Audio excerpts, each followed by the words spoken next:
Hello everyone. We'll start in a few minutes. Since today is the first session, people might have trouble joining. So we'll just wait another 2-3 minutes so that more people can join.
Let's wait 2 more minutes before we start. And if you guys want to introduce yourselves, please feel free to do so in the chat.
Okay, let's get started.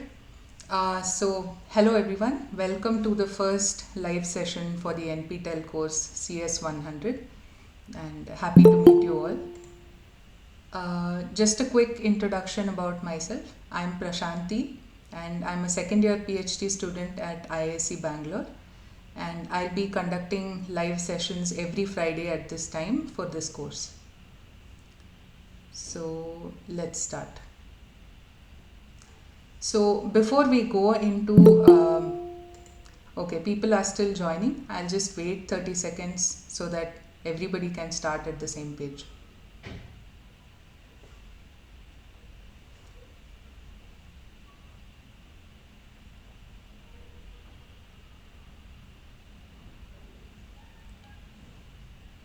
From next week, we'll start sharp at 6. So please make sure to join a minute before the meeting starts. But since this is the first week and people might be facing difficulties joining, I'm waiting an extra 5 minutes to start.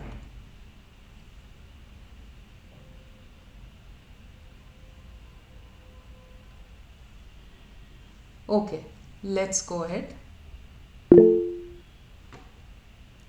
Yes, so I'm talking about the logistics in this slide. So you'll get your questions answered in a minute. So first of all, I hope all of you have got the emails about the live sessions. But just to give you an overview, there will be 3 1-hour sessions conducted every week by the NPTEL team members, one of which is this session. And these sessions will be happening at different times, so that if you guys are able to not make it for one of the sessions, you can pick a time that is convenient for you and join this. For instance, this session will always happen at Friday 6 to 7. There is another session that happens Tuesday 6 to 7, and so on. So the timings and the meet links for these are available on the course announcements page. Now, what do you expect from this session? So these 1-hour sessions will be focused on problem solving. So this is meant to help you guys solve your course assignments. So we'll be dealing with questions that are very similar to assignments, but we'll not take any questions that are part of your assignments and solve them here, because you're meant to solve them by yourself. But these sessions will solve problems that are very similar, and hopefully that will help you in solving your assignment questions. Another thing that we will do is, if you have any doubts from that week's course content, from the lectures posted that week, you can bring it up in this meeting. So I'll be having a portion of this meeting for questions on that week's course content, and a portion of the meeting for problem solving. So all your doubts will get addressed during the course of this live session. And coming to meeting etiquette, so if you have any questions, please post them on chat and I'll answer them. That makes it a lot easier, because there are multiple people, and if people randomly unmute, it's harder for me to handle questions. So please stay muted and post your questions on chat, and I'll try to answer them. And post the session, the NPTEL team will be giving you access to both the slides that I use in this session and the video recording. So in case you have some network issues in between and miss out part of the content, nothing to worry about, you will be getting a recording.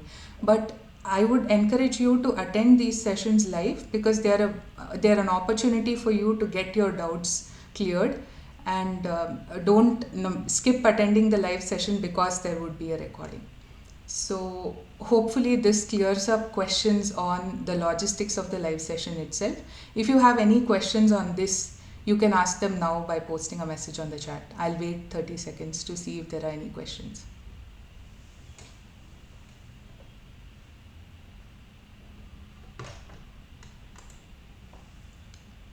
So Asta, I hope your question was answered. You will get a recording. I'm not sure how soon after the session, but yeah, you will be getting the recording.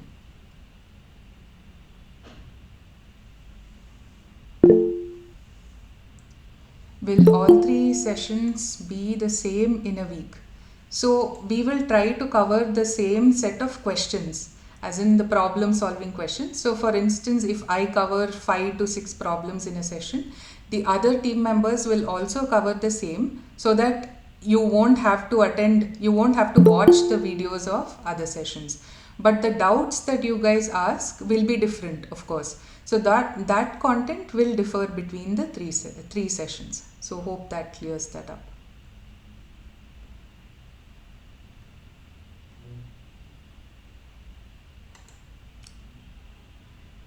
Any other questions?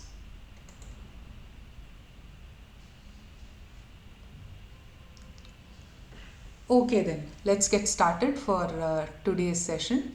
So just to give a brief overview of the components covered, uh, in week 1 you guys went through the lecture videos and slides which had all of these things. What is an OS, components of a computer system, how do you look at an operating system from a user view versus a system view, and you learnt about interrupts, storage media, the storage hierarchy, and the IO process, direct memory access, and computer system architecture. And your week 1 assignment is already up if you've looked at it, and it mostly has MCQs because this is the week 1 and we are mostly looking at introductory content. For the question on the chat, yes, this is the operating systems fundamentals course. I don't know if you missed the initial part of the meeting. You are in the right meeting if that's what you're asking. Yeah, so since this is the introductory part of the course, most questions or problems that we will look at today will be of the MCQ format, and they will kind of test you on these concepts that you have already learned. And these will be helpful for you in solving your assignment 1 that's been posted. So I would like this to be an interactive session because it would help me understand where you guys are at, how well you're able to answer these questions, and I can tailor my explanations accordingly. So I would really appreciate it if you use the chat box to post answers to these questions for every question. So it doesn't matter if you're right or wrong, but the point is to make it interactive so that I can tailor my explanations accordingly. So let's start with the first question. Yeah, objective of the operating system is A, make the hardware usage more efficient, make the system easier to use, make it easier to solve user problems, all of the above. So these are your options, and I see answers in the chat who think it's option D. Good. Anybody else who thinks it's something else?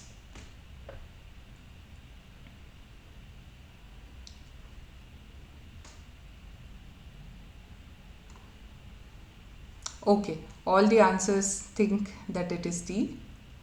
So let's look at the answer now. So the right answer is D. As you've learnt in your introductory course material, operating system has a multitude of functions, and how you look at that depends on your perspective. So if you look at it from a user point of view, as a user, you want the system to be easier to use, option B. For instance, if I want to say do some multiplication on an Excel sheet, then I can do that by simply writing a formula. I don't have to write an assembly code for that saying move this number into X register, move this number into Y register, and then multiply the two, right? So as a user, the OS makes the system easier to use by building up this hierarchy. You have applications such as Excel, Word, whatever you want, and then you have okay, there are people joining now. So these slides will be shared later with you. So some of the logistics of the live session are part of this slide. So hope that helps you. So I won't be repeating that because we've already spent enough time going over that. So we are currently discussing questions that will help you with assignment 1. Yeah, so back to what I was saying. So from a user perspective, an OS helps you use the system more easily, and it makes it easier to solve any problem that you have. But from a system point of view, the OS also makes the hardware usage more efficient. And this can mean things like, for instance, right now I'm sharing this screen with you, and I'm doing various things like changing the slide. At the same time, I am talking using my microphone, my camera video is on, and all of this processing is being done in an efficient way. So one of the objectives of the operating system is also to make the hardware usage more efficient, more programmable and easier to use. So hope this clears up question 1. Does anyone have any doubts in this? So at every question, I'll pause for a few seconds to get your answer, and after my explanation, I'll pause to see if you have any doubts. So are there any doubts in the answer of this question?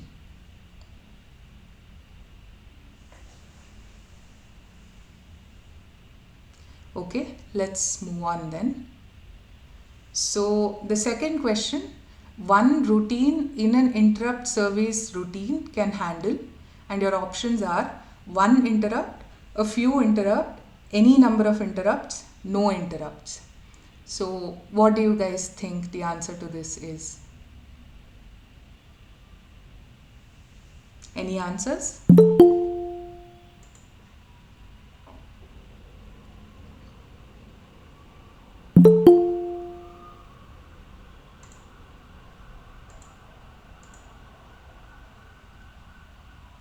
Okay, I see C. Anything else?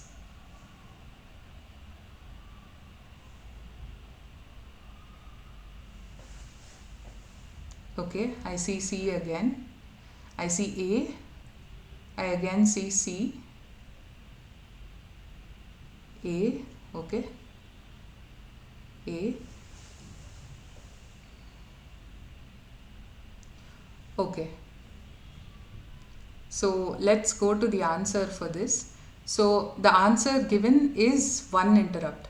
So I think you guys would have seen this slide as part of the lecture, where you have different vector numbers mapped to different descriptions. So going by this explanation, the way things work is, for instance, let's assume you do a divide by zero operation. So instantly the interrupt service routine would be called that handles that particular exception, divide by zero, and that will be responsible for the processing related to that. So going by that, the answer is one interrupt. But here's where I would like to spend a couple of minutes thinking about C, since many of you said C also. So why can't it be C is an interesting question.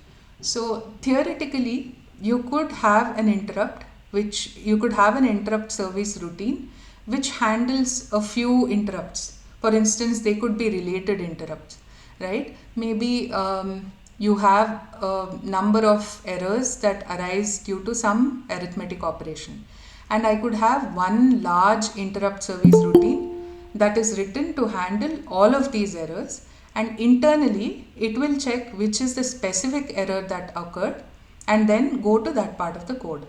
So theoretically, the any number of interrupts is also a valid answer, and there are systems which actually do this. But the answer given here is one interrupt, and the way to justify that would be interrupt service routines are supposed to be really short pieces of code, primarily because you don't want interrupt processing taking very long. You want interrupt processing to be very fast so that interrupts are processed as quickly as possible, because when the interrupts are being processed, nothing else happens, right? So you don't want to maximize that time. So typically interrupt service routines are very, very short pieces of code. So it would make sense to write them to handle only one interrupt, because if it was handling, let's say, 10 interrupts, then you would have portions of code that are going to check which is the particular interrupt that has occurred, go to that portion of the code and then execute it, right? So that way this is the answer that's kind of correct. But yeah, theoretically there is nothing preventing a system having an ISR which handles multiple number of interrupts. So C is partially correct. I wouldn't say it's wrong, but the answer that most textbooks would tell you at an undergrad level is one interrupt. So if you're asked this question, you could say one interrupt, but it's always good to know this. Okay, so is that clear to everyone?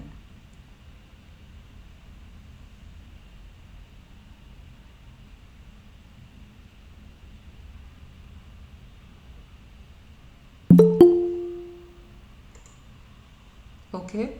A quick note to people who joined late, please join on time next time. And we are currently going through some questions which will help you with assignment 1 for this week. Okay, let's move on to the next question. So this is again on interrupts. So what happens during an interrupt? And your options are: the control is transferred to the interrupt service routine, the interrupt architecture saves the address of the interrupted instruction, the OS preserves the state of the CPU, all of the above. So what do you guys think the answer is? Okay, D.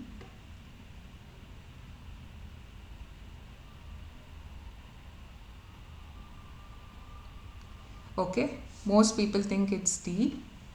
Does anyone think differently?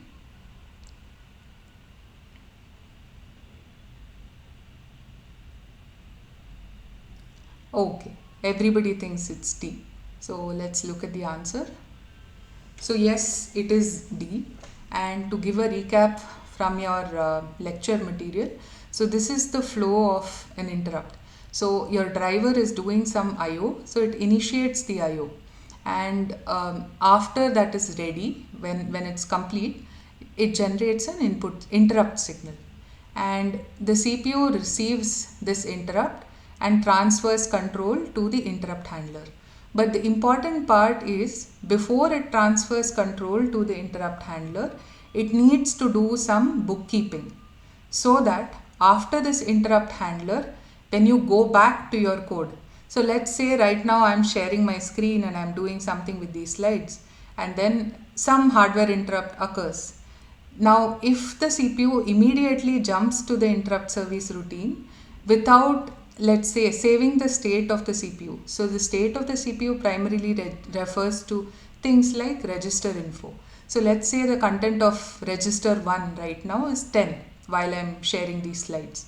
And now there's an interrupt, and if the CPU does not save this content of register 1 and it jumps to that interrupt handler, that interrupt handler might actually overwrite the contents of R1.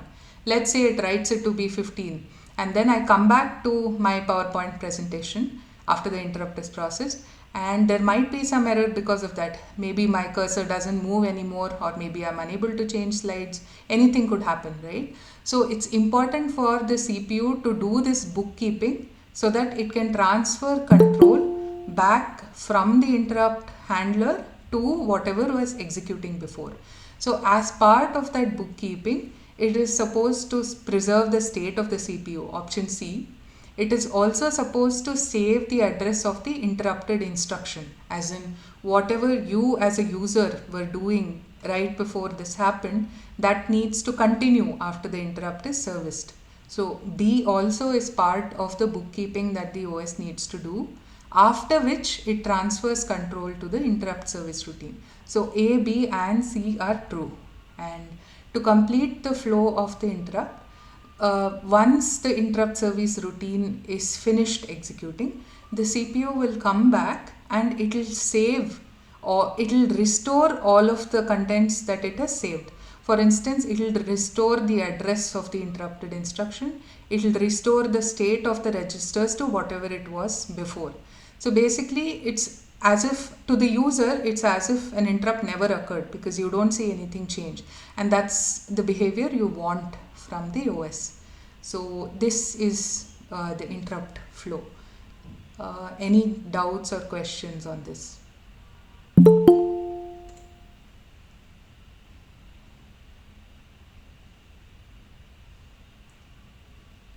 Okay, can you explain option C in detail?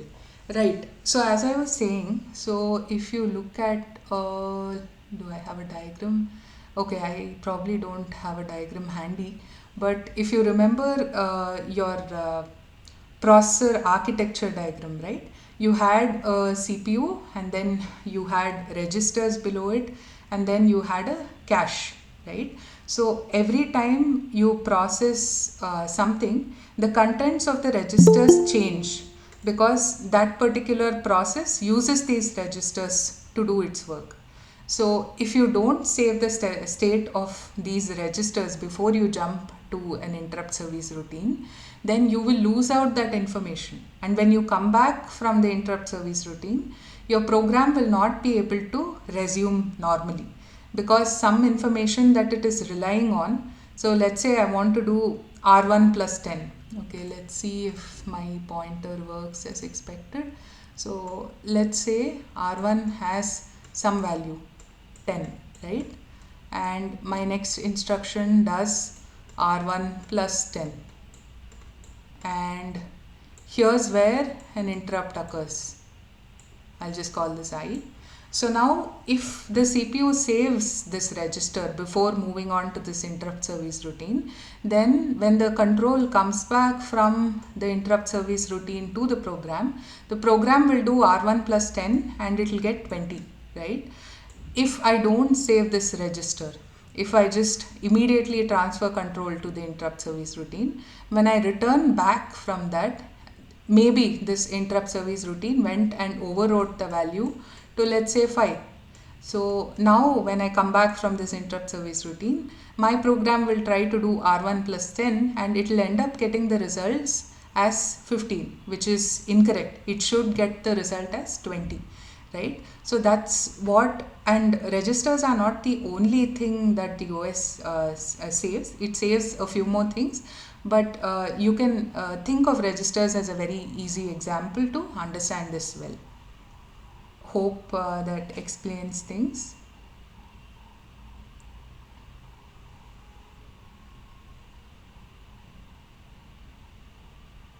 Okay. Any other questions on this?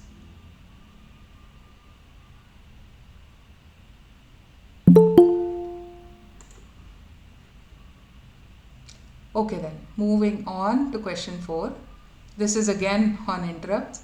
So on facing an interrupt, the transfer of control to the interrupt service routine is made through A. System processes, B. Bootstrap program, C. Interrupt vector, D. Interrupt kernel. So any answers for this? What do you guys think? I'll give you 30 seconds.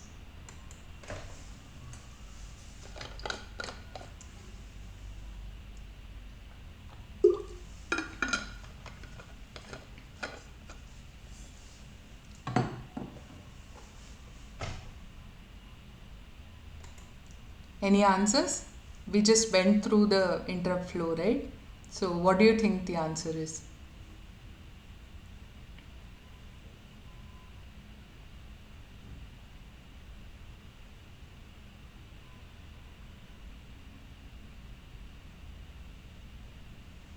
Okay, no answers to this one. Okay, confused between A and D. Okay, A.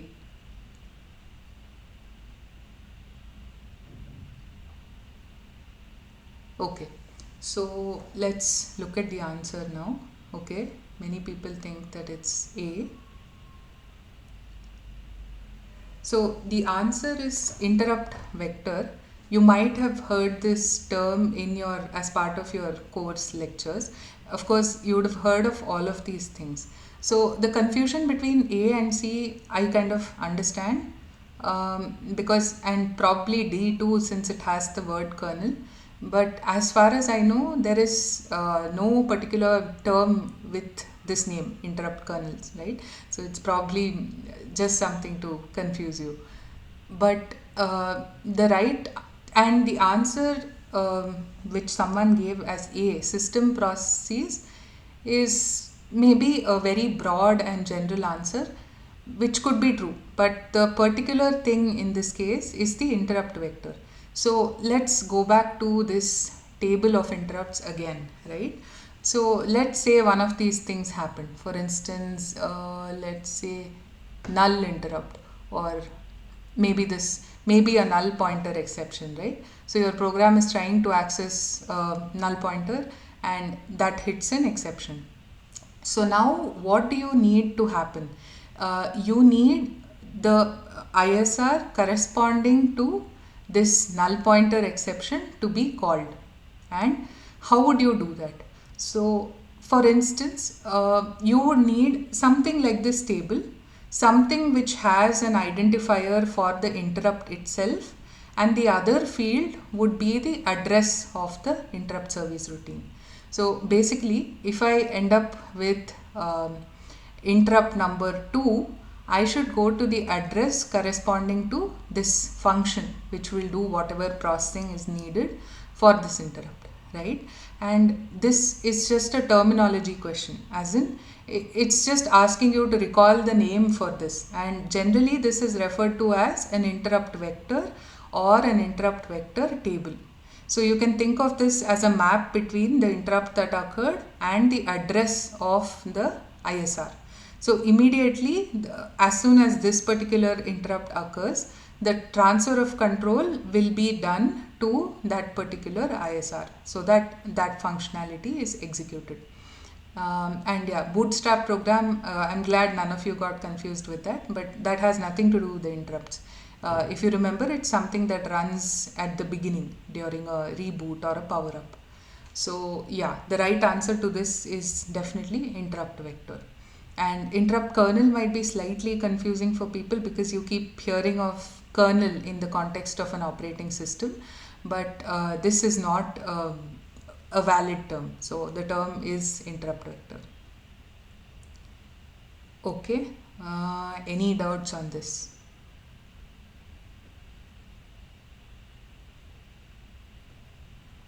Okay, I am guessing that's clear to everyone. Great, no doubts. Okay, so which of the following memory storage is mostly volatile in nature? And the options are main memory, secondary memory, tertiary memory, none of the above. Okay, I see someone answering A.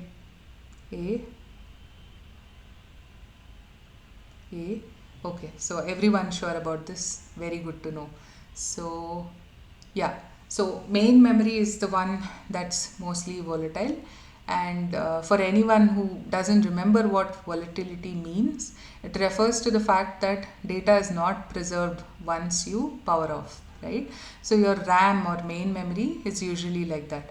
Whereas your hard disk, for instance, to just, if anyone is confused by these options B and C, your typical hard disk, let's say you store 100 pictures on it and then you remove it from the USB port, right?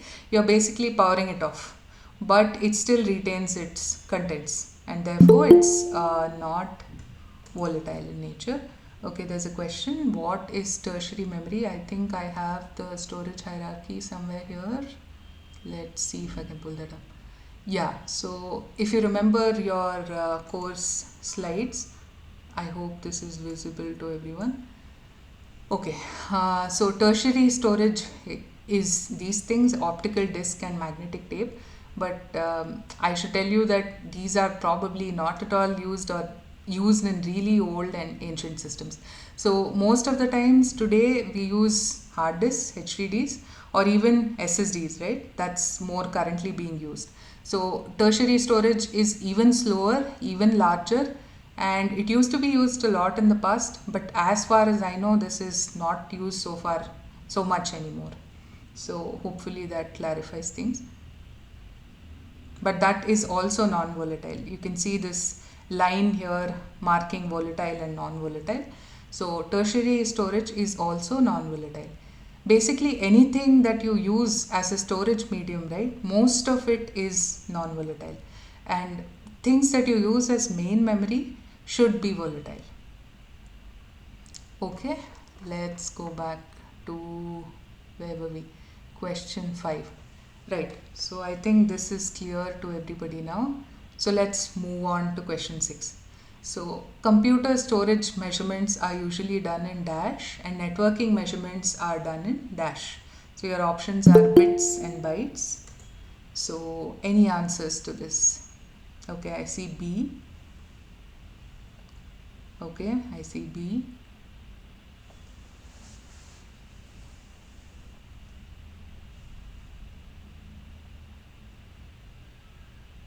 Okay, B. Okay, everybody thinks it's B. Great. Yeah, I think this was mentioned in your lecture videos. And the answer is B. Storage measurements are typically done in bytes and networking measurements are usually done in bits. So the reason for this, as the professor might have mentioned in the lecture, is that networking is inherently a serial thing. So you transfer bit at a time. So therefore it's more correct to be doing measurements in bits. Of course, another thing is people might convert it to bytes just for convenience, right? So you might see your internet service provider saying something like 10 Mbps and the B there is capital, which means it refers to bytes, not bits. So that means, so they might have taken this measurement in bits and actually converted it to bytes, megabytes per second or gigabytes per second, just for convenience. But this is more a matter of how the transfer is done, right? So typically storage interfaces were parallel in nature. So you could transfer things like SATA, right? You could transfer byte at a time, as in 8 bits at a time in parallel. And that's why storage measurements are very typically done in bytes, never in bits. And networking measurements are done in bits. Yeah, any questions on this?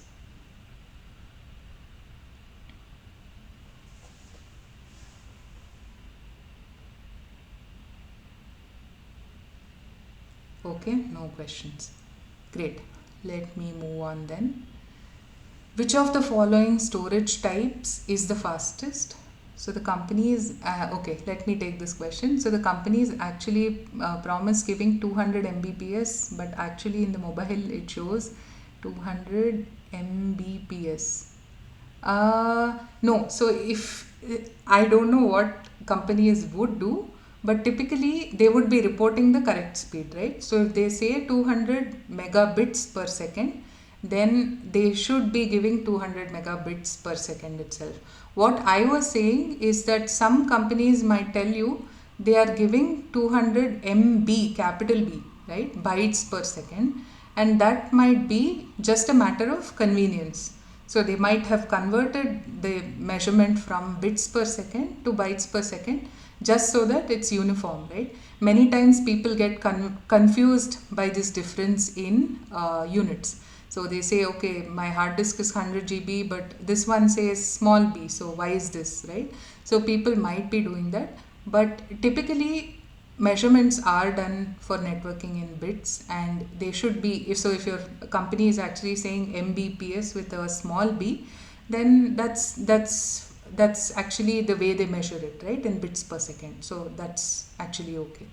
But do they show something and give something else? That I don't know. That you'll have to see. Okay, so I've already gotten a few answers to 7. So the question was which is the fastest, and your options are optical disc, magnetic tape, registers, and all of the above. So I see answers saying registers, registers, registers. Yes, that is correct.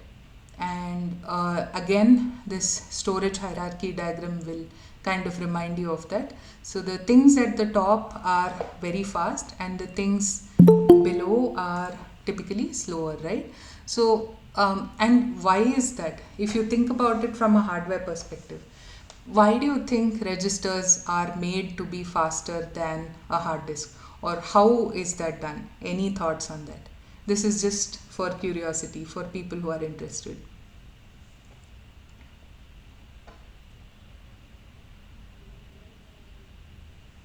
Okay, so the answer to this is mostly the memory or the storage technologies involved, right? Like if you take main memory, it's actually DRAM. Um, if you take storage, it is a different type of. Okay, I see an answer. CPU needs to access some data frequently. That is correct. So your design requirement is that CPU needs to access some data frequently. So you want some small amount of on-chip memory that you can use for this, and that is usually the registers, right? So they are made the fastest. How is this possible goes back to your memory design, right? Whether it's DRAM, whether it's SRAM, whether it's something else, things that your hard disks use, that would decide how fast that particular thing is. And these speeds are actually orders of magnitude different. For instance, the registers might be less than nanoseconds, right? Because CPU needs to access them almost every cycle, whereas your hard disk, that becomes orders of magnitude different.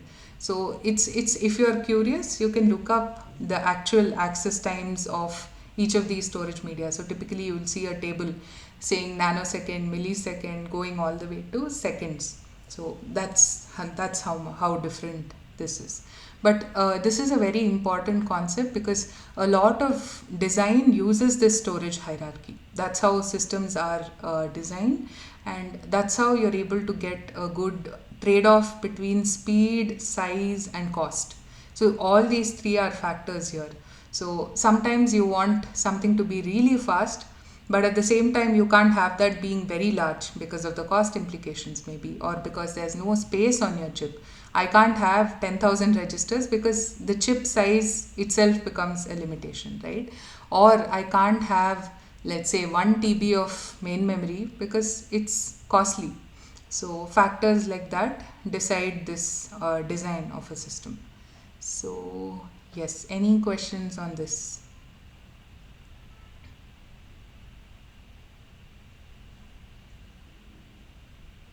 Okay, let's move on. Dash provides a uniform interface between the controller and the kernel to manage I/O. So the controller here refers to the device controller, and your options are cache, device drivers, registers, none of the above. So what do you guys think? Okay, device drivers, device drivers, device drivers, device drivers. Okay, somebody thinks it's registers. Okay, more on device drivers. Okay, so let's look at the answer, and the answer is device drivers. And here is a very important part about the system design itself, right? If you think about this, for instance, at this, some of you might, let's say, be using a particular brand of mouse or keyboard, right? Let's say Logitech, and others might be using a different brand of a keyboard, and each of these will be having different features, different hardware. Now as the operating system, you need to interact with all of these different devices and handle that hardware complexity, right? But it's a bad idea to include all of that into the primary part of the OS. For instance, if I had the OS have separate portions for each, one second, are IO processors and DMA device drivers? Not really. So a device driver is a piece of software, right? For instance, I'm using, so if in the olden days you've tried to maybe plug in a pen drive, you'd say something like device driver is being installed. Or if you're trying to install a printer, you plug in a printer to your system, let's say through USB. It'll say, okay, the wizard will come up and then it'll say pick a device driver for this, and then the vendor would have given you the CD or this pen drive, and then you'll choose to install that driver. So driver is basically a piece of software, and the OS uses this piece of software to interact with the hardware. So it is, you can think of it as something between the OS and the hardware. And the important part to understand here is that your hardware is not all uniform.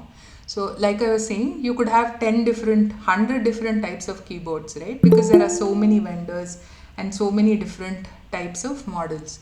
But as the OS, if you had to actually remember what are the different features offered by each of these vendors, by each of these keyboards, and then you had to program them accordingly, that would be a lot of complexity. And that's bad design, right? So what you do is you have this layer of abstraction called a device driver. And if I have a Logitech keyboard, the Logitech company or the manufacturer would have written this device driver so that it is tailored to that specific hardware, right? And that way Your OS need not know much about what keyboard you're using. It can simply call this device driver. Let's say it calls some function in this device driver, right? The device driver can take care of how that function is implemented, and therefore it can tailor the behavior according to the hardware. So the device driver is an important part of the system that helps the OS deal with the hardware without worrying about what exactly is the hardware underneath. So if you think about it, right, abstractions are a key idea in operating systems. For instance, look at your hard disk. So it actually stores everything, all your files, as bytes. But as a user, if let's say you opened Windows File Explorer, and if I showed you an array of 1 GB of bytes, would that make any sense at all? That's why you have abstractions called files. So as a user, you open up a Word document and let's say you write 3 lines, right? The hard disk and the blocks that are stored are abstracted out as a file to you. And similarly, the device driver abstracts out the hardware. It provides a uniform interface to the kernel. So the kernel can simply go and say, write this screen onto the display. And it need not worry about whether you have a Samsung display, whether you have a Dell display, or whatever it is. So this is an important part, and you'll probably learn more about device drivers and I/O through the rest of the course. But this is a nice part of the OS design. So any questions on this?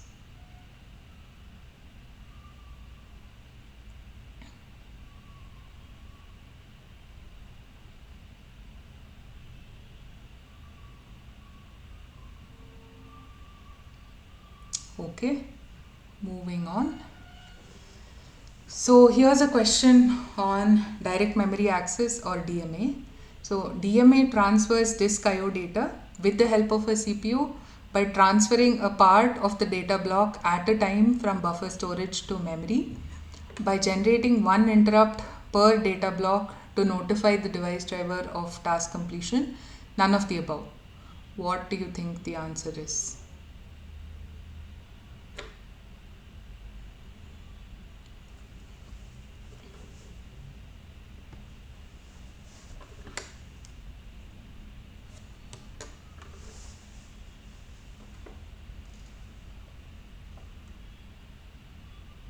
Okay, I see B and I see C. Okay. Okay, so those two seem to be the options that most people are saying. Let's look at the answer. So it's C, by generating one interrupt per data block. So the difference here is by transferring a part of the data block at a time from buffer storage to memory. And here it is that the interrupt is per data block, not per IO, right? And if you remember your DMA description, so first of all, it transfers IO data with no intervention of the CPU. So that rules out A. So the intention of having DMA is to free up the CPU to do other work. It need not be involved in the IO, right? And it transfers an entire data block from buffer to memory. So that is the unit of transfer. So which rules out B. It says part of the data block, right? So this is a design thing, right? You want to transfer a lot of data here. So it's best if you transfer block at a time. If you transfer any less than that, you will have more of an overhead. So this unit of transfer is also an interesting thing, because usually you have some overheads involved, right? You might have to set up, say, some pointers in some registers saying copy this much data from here to here. And the more data I'm able to copy, the lesser the overheads are. So this is why you do block at a time, and then you generate an interrupt again per data block to inform the device driver that the transfer is complete. So C is the right answer. And yeah, this is a recap of the same one from your course content, which I think all of you would have gone through. So let me skip this in the interest of time. Any questions on DMA?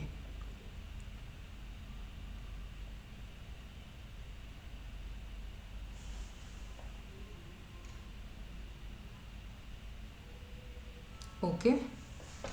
So, great, no questions. So, question 10, select the incorrect statement. On-chip communication is faster in multi-core than multiple chips with a single core. Option B, multi-core system is more efficient than multiple chips with single core. All multi-core systems are multiprocessor systems. All multiprocessor systems are multi-core systems. What do you guys think is the answer?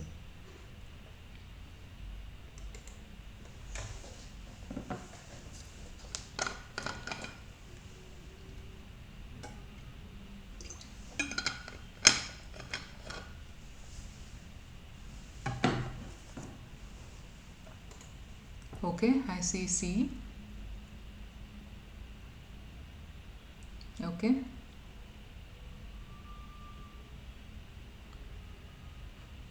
great. So let's look at the answer.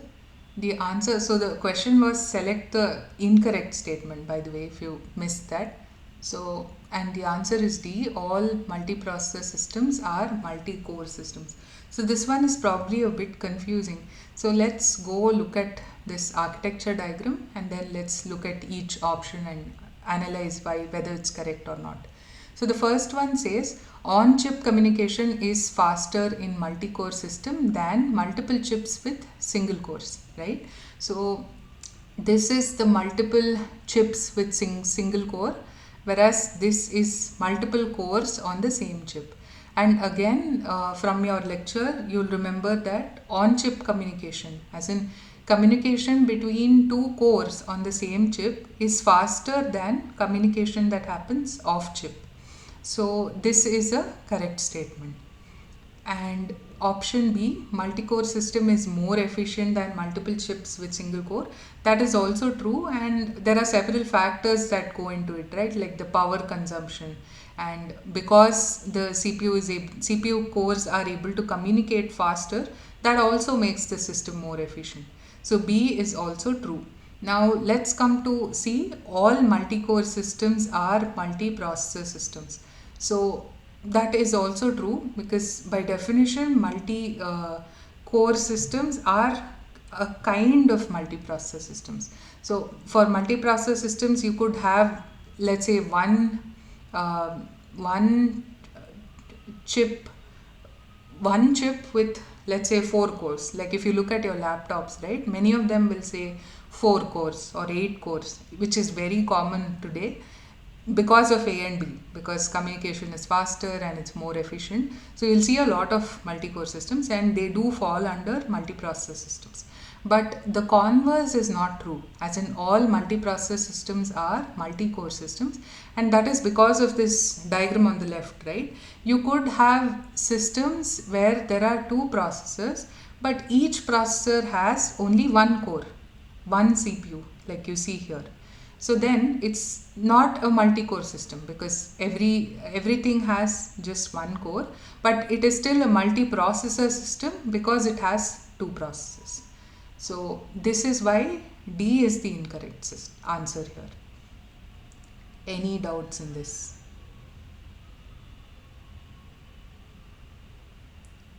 Great. Let me move on. So here's an interesting, here's an interesting question. So I think you guys heard about system call in your lecture. So which of the following is true about a system call? A, it is a software interrupt. B, it is triggered by an application program. C, it is triggered by the OS. D, both A and B. What do you guys think?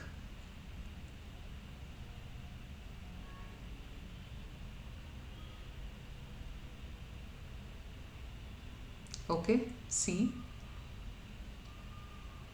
D. Any other answers? D, D, D, D. Great, let's look at the answer. So it is D, both A and B. And I wanted to give an example here so that you guys can relate to this, and this will become clearer in the later parts of the course, but I thought I'd give a little bit of an introduction here.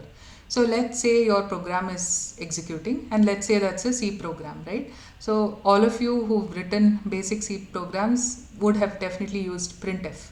So you say, so let's say you're running this statement printf, and right now you're in the user mode. But what happens when you run printf? So when you're executing printf, you basically want some content, some message to be printed on the console, right? And that is a privileged operation that only the OS can do in kernel mode.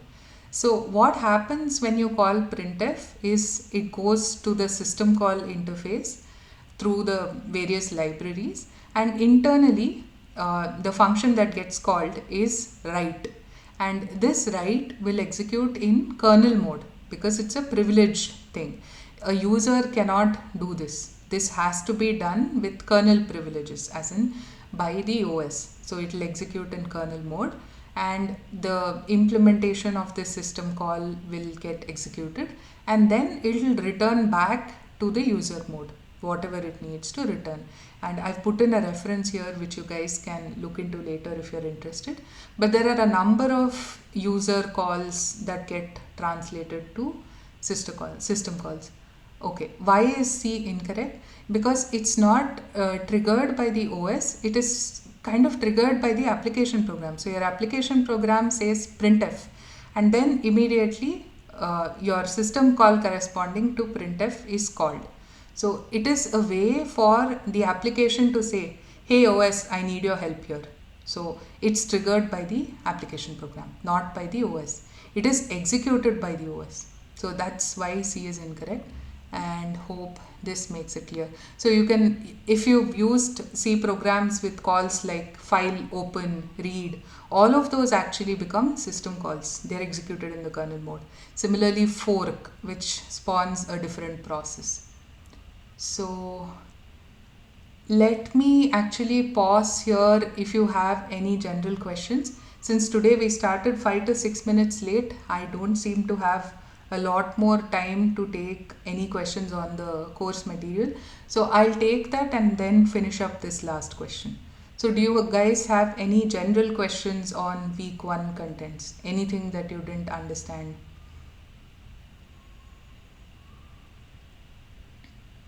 You can also ask it in the next class. That's also perfectly fine. In the next live session next Friday, if you have any questions. Okay, there seem to be no questions. So here's an interesting one, right? This is again a design thing that, for instance, let's imagine there was no OS. What do you think would happen? Right? Your options are: one program can run forever, a malicious program could bring down the system, poor hardware utilization, all of the above. So I see a lot of answers saying D. Okay, D. Yes, that's correct. And this sort of highlights the necessity of the OS, right? So if there was no OS and one program was running, there's no one that can control it, because the program has control of the system and it can potentially run forever. Or it could go write something malicious into the main memory or anywhere else, and that could cause a system failure. And C, you could have very poor hardware utilization. Let's say you're only typing something out, right? So your CPU utilization might be very low and your hard disk might be fully utilized. So this is also not great design. And that's where OS performs all of these mixed functionalities, and that's the importance of the OS. So this is an interesting thing to think about in the context of evolution, right? What happened before there were OSs? You could go look this up and you'll find interesting things about how systems were designed, how programs would run. So typically the way things happen, you have a certain design going and you have problems with that design. And that's why then people say that, oh, one program cannot run forever, so we need some sort of a control that ensures this doesn't happen. And okay, so then let's design an OS, right? So a group of problems like that sometimes lead to a design of something important. So this is just a question on that. Okay, I'll take 1 minute more to have one last question. Which of the following is true about the mode bit? Helps distinguish whether the system is in user or kernel mode. And system calls change the mode bit. Return from the system call changes the mode bit. All of the above. Any answers? Okay, I see a lot of all of the above, all of the above. Okay, let's look at the answer. So this is also an important thing. So this mode bit is a bit in a register that's usually called program status word. It can be called something else depending on the architecture, and its value changes between 0 and 1 depending on whether it is executing in user mode or whether it's executing in kernel mode. So here's a image that kind of talks about that. So there is a user process executing, and then it calls a system call, right? Immediately that causes the mode bit to change to 0, that is kernel mode. So if the mode bit is 0, it is in kernel mode, and if the mode bit is 1, it is in user mode. So then the system call would finish executing, and then it would immediately return to the user mode, and again this mode bit becomes 1. So system calls change the mode bit is true. Return from a system call changes the mode bit is true. Helps distinguish whether system is in user or kernel is also true. For instance, if you looked at the contents of this register, if you looked at this particular bit, the status of this bit would always tell you whether it's in user mode or kernel mode. So this is the final question I have for today. I'll skip this. I have an interesting link here on why should you study OS, right? So hopefully all of you who've come to this course have come because you're interested in operating systems. But some of you might have this question that operating systems are very old and antiquated, and Linux has been written, Windows has been written. So why do I really need to study this? I'll never be writing an operating system. So this link here from another course in another university talks about a lot of reasons why OS is important and why you should study it, right? And my answer would be it teaches you a lot about the interactions between an application and the hardware. It teaches you to appreciate that all that goes on in the background when, let's say, you're just moving the cursor, right? But if you think about what happens when you move that cursor, so there's an application which moves this cursor, then it goes down through libraries, it goes to the graphics device driver, then it goes to the display hardware which actually makes that change, and it comes back to the user program. So there's so much complexity that's happening that's abstracted out from you as an end user, but this helps you appreciate that, and that will always help you design systems in a better fashion. So that's my answer, but you can look at some things in this link if you're interested. So any questions or any feedback? Okay, which reference book is recommended along with the course? I didn't see any recommendations on a course textbook. So a few that I have used are Galvin, probably. Yeah, this PPT will be shared with you by the NPTEL team. You will get a link to this, so that will be taken care of. So Galvin is one common book that is used. Tannenbaum is another one. I'll maybe add a slide to this deck citing some common textbooks. And my favorite textbook for this is called OS 3 Easy Parts, which is a little advanced though. So if you're really interested in OS and you go beyond the basics, you could definitely look into that textbook. It's written in a very accessible manner, but it goes into a lot of details specific to Linux. So I'll maybe add a slide in this with that information. Hopefully that's useful to you. Anything else? Any feedback you have on the session, anything you want me to discuss more also, please feel free to put it in the chat. I'll be closing the session in a minute. We're already 4 minutes past time, so sorry about that. Any feedback, anything you want me to address in the next session, please leave a message. You're also welcome to leave the meeting in case you have other things. I didn't have anything else for today. Thank you so much for joining, and really happy to get so many answers and so many questions. Yeah, great. Thank you for the feedback. I hope this is useful. So see you guys next week.